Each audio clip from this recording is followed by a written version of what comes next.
About 11 years ago, I had just gone into management at McDonald's and they sent me to practice running our location inside a Walmart. Two older ladies, probably in their 70s or 80s, came in, and while one came up to my register, the other sat down about 15 feet away in a booth. They both looked and sounded frail. The exchange went like this.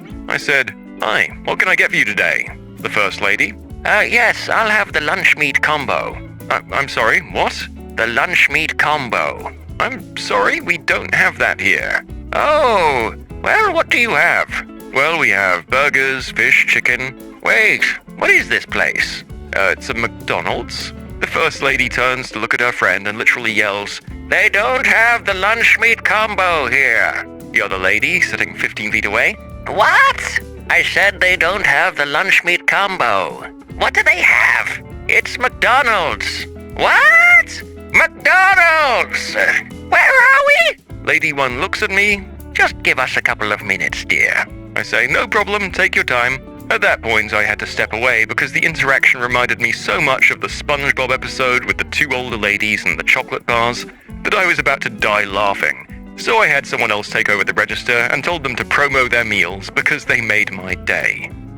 This is wild. At least they seemed nicer than about 90% of the other stories we're reading in here too. And now I have to go watch this episode of SpongeBob to give me some context.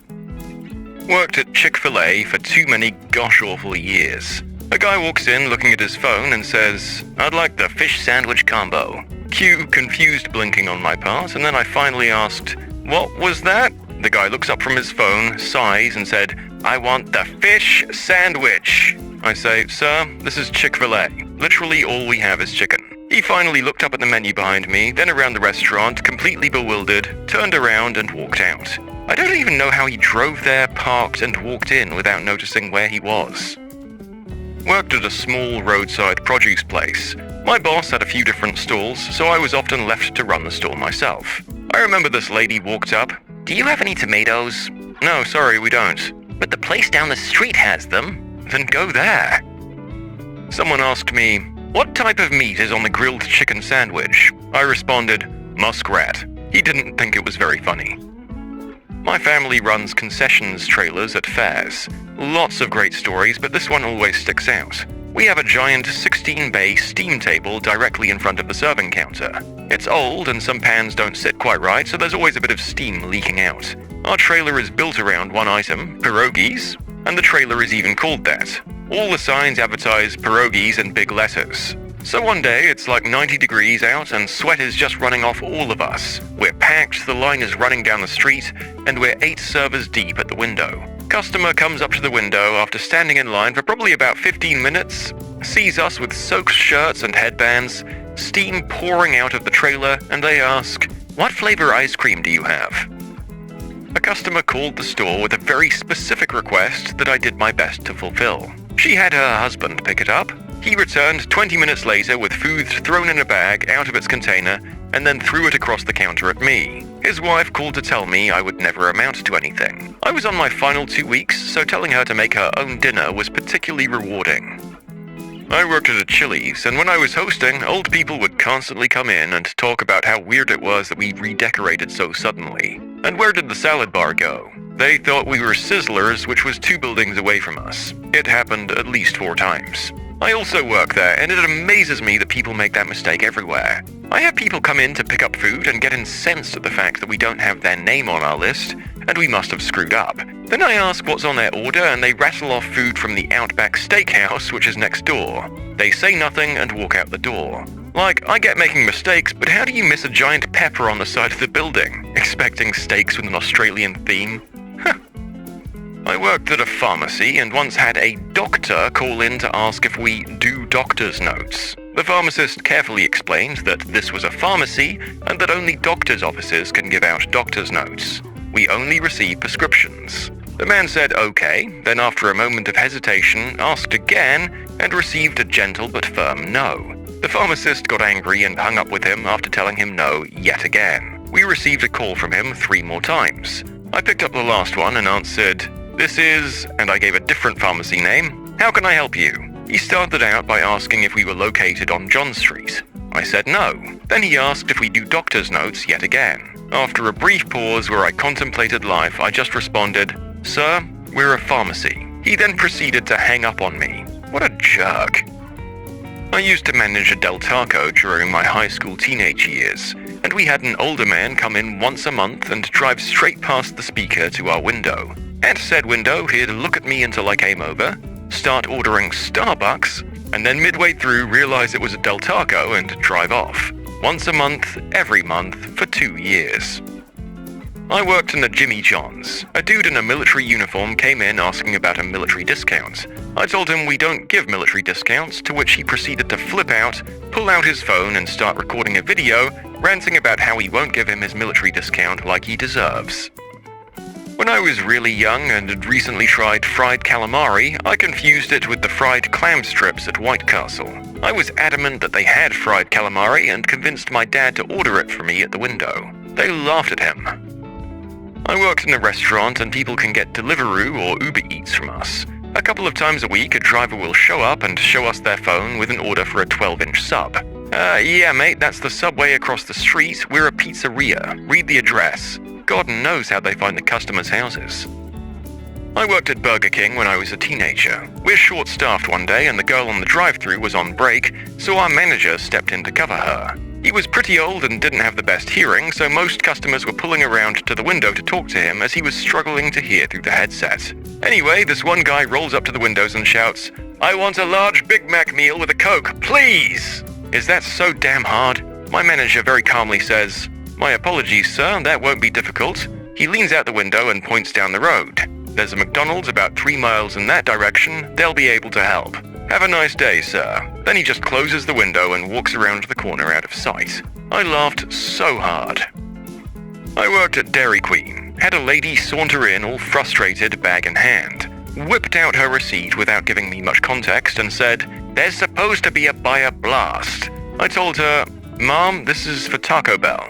She quickly said, "My bad," and sped out of the restaurant. I think she was making up a story and did it in the wrong store. Also, the number of people who asked, "Do you serve ice cream?" is way too fricking high. What happened to people who got caught getting busy? At work. Worked at Wendy's when I was a teenager. Just me at the register, the manager, and another girl in her early 20s at the drive-thru. There was another guy in his 20s who was on the grill and an older woman at the sandwich station, who I chatted with often. It was almost closing time. The manager is in the office doing whatever it is they do. The woman at sandwiches starts doing dishes, and the other two are outside taking a quick smoke break. So I start cleaning up the dining area and take the trash out to the dumpster. The dumpsters are enclosed around a fenced gate to keep pests and animals out. As I approached the dumpster, I heard someone else whisper, "Shh, shh," followed by a quiet, "What?" I am now aware these two people are not actually smoking and probably doing something my 16-year-old eyes don't want to see, especially since it's my co-workers. So I stand there for a moment, figuring out what to do, as I'm tired and ready to go home. Then, without a second thought, I heave the trash bag over the gate and yell out, "Throw the trash in the dumpster for me when you're done." I walk back inside to finish cleaning up. The two lovebirds walk in about 5 minutes later and do whatever they can to avoid eye contact with me. As I'm heading to my truck, I check the dumpsters to see if they threw the bag in the bin. To my surprise, they actually did. This was years ago. I was in the US Army working as a supply specialist, so I had keys to everything. Female coworker and I would do the deed everywhere. Storage rooms, offices, empty barracks rooms. It went on for months. One day, our platoon sergeant pulled us aside and told us he knew what's been going on. Said that he saw us in one of our large warehouse areas. He said as long as it never happened again, he wouldn't make a big deal out of it. He kept his word. Good dude. My friend caught the maintenance man and his wife doing the deed in the break room. He never said anything. At my old job in a sheet metal factory, we caught 2 elderly employees doing the deed in the back of his Suburban. We'd long suspected it, because they went from being extremely close to kind of just trying to not be seen talking too much. Also, because it was a job that had unlimited overtime, they'd both show up at the same time and leave at the same time, even though we didn't have set hours. It was wild because both his son and her sons worked for the same company. His wife would show up and bring food for the whole staff in our departments too, and you could see the mistress's guilt whenever his wife was there because she'd always leave. After we caught them, we kept our mouths shut about it, but they both started being really nice to us. The woman would bring us all lunch every day. It honestly saved us so much money. We'd eat out almost every day prior to that. And I'm not just talking ham and cheese sandwiches that she bought. She was Mexican and would make us full meals, tacos with beans and rice, chilaquiles, nopales, you name it. She had this little griddle in the break room and she'd make them fresh. It's probably the only thing I miss about that job. Aha! Silver lining to a very awkward and complicated situation. You know what? I would have accepted those free meals as a bribe too. Knocking on a co-worker's partner for their infidelity is already a thing I'm probably not going to do for the sake of keeping my own life uncomplicated, which I know is selfish. I may as well accept some delicious Mexican food to relieve my guilt. I found out my long-term girlfriend was banging a maintenance guy at the nuclear power plant she worked at because he left a message saying he couldn't see her that night because a transformer had, quote, blowed up. I remember incredulously asking her, "You're cheating on me with a guy that says blowed up?" There was a girl who'd done the deed with some employees for pay. When caught, they transferred her to another building and took some minor disciplinary action against all involved. Then, she did it again at the new building, so they transferred her back. At this point, a couple of years had passed, so there were no old clients in her area. Then she did it again. Third time was the final straw to get her fired. This woman was taking home 2 days' paycheck for 1 day worth of work. Wow.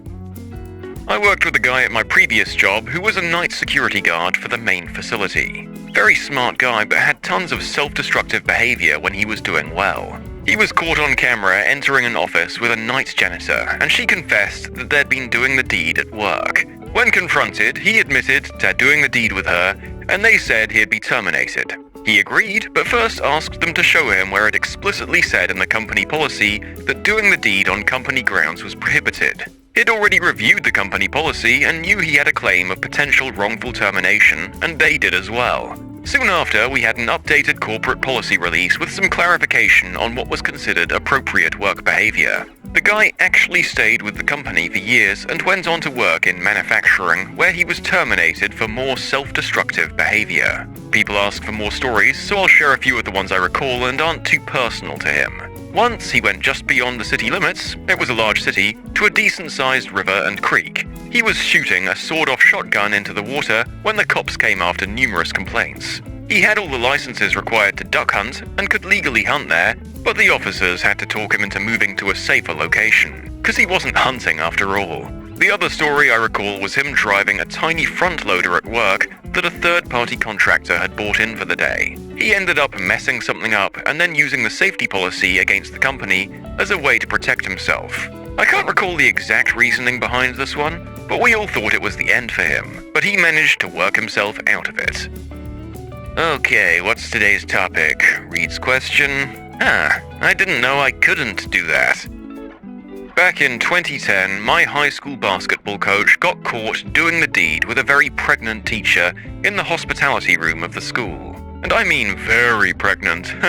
And both of them were married. Very sad. I work in a government office. Our boss got caught doing the deed with his private secretary. Boss stepped down and the secretary was suspended for 6 months. My boss was caught in affairs with 5 different women at the hotel I worked at. He was fired with a long investigation. It sure explained why the dude was always late leaving. He had to catch up from how much banging he did. I was caught by my boss's boss going at it with my boss. He threw his binder down on the ground to get our attention. Then he left and we broke apart, then just finished the shift. I was so sure we were both going to get fired. I was a nervous wreck the whole day. In the end, he decided not to tell anyone and not to fire us. He just asked me if it was consensual, which it was, and lectured me on how inappropriate that was. Obviously, I agree. He also said he wished us a happy relationship. Scariest and most awkward day at work of my life. Never again. I see the supervisor sometimes, and I know it's obviously something we'll both never forget. You know, I have respect for someone who makes sure a lower employee, or anyone, isn't being taken advantage of. Good for him. Got caught by my brother plowing a co-worker in the back of our family-owned restaurant. He played it cool for a few years until we were talking about it at lunch and I casually mentioned how I know he caught us. That was the day I found out he was doing the same thing with the same girl. Update, to answer the number one question I'm getting, my god guys, it wasn't my sister, it was my brother's sister. I plant trees for a living and hire over 30 20-something-year-olds and send them into remote areas for days at a time. Often I set up trail cameras to track progress and get cool time-lapse shots, and also wildlife pics. On more than a few occasions, I've seen photos of staff walking off together, and one glorious shot of one of these people going south of the border on the other one. I delete the photos and I don't make a big deal of it. If it doesn't impact their tree numbers, I just consider them on a break. Most of the time they're paid per tree planted, so it's up to them how much time they want to plant versus how much time they want to do the deed.